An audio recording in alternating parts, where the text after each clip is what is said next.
नमस्कार सभी को।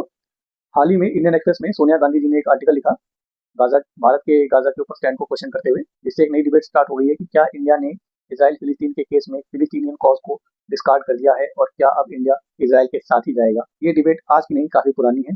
जब से इजराइल की स्थापना हो रही थी उस समय भारत ने इजराइल की स्थापना का विरोध किया था। ऐसा विरोध करने वाले कई सारे अरब देश भी थे जिनका मसला धार्मिक था, पर भारत ने इसका विरोध धार्मिक कारणों से नहीं, इस कारण से किया था क्योंकि भारत एक आर्टिफिशियली क्रिएटेड नेशन को सपोर्ट नहीं करता था और धर्म के आधार पर देश बनने की नीति के विरुद्ध था।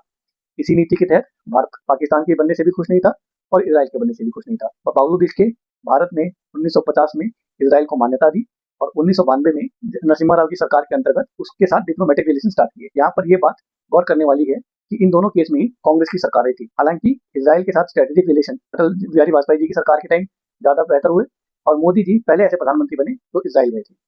परंतु इसका बिल्कुल मकसद मतलब ये नहीं है कि हमने फिलिस्तीन के कॉज को कभी भी डिस्कार्ड किया। मोदी जी फिलिस्तीन जाने वाले भी पहले प्रधानमंत्री थे और हाल में ही भारत ने जो भी अपने स्टेटमेंट यूएनओ में इस मसले को लेकर दिए हैं वो बैलेंस्ड है, जिसमें इजराइल और फिलिस्तीन दोनों की ही बातें हैं।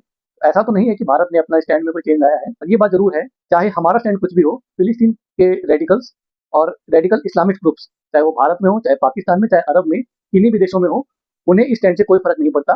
उनके लिए हम काफिर थे और काफिर ही रहेंगे। 26/11 हमले में जब मुसलमान आतंकवादियों ने भारत के शहरों पर हमला किया, भारत के होटलों पर हमला किया, भारत के रेलवे स्टेशन पर हमला किया, तब उन्होंने नारिमन हाउस पर भी हमला किया जो कि एक जूइश सेंटर था।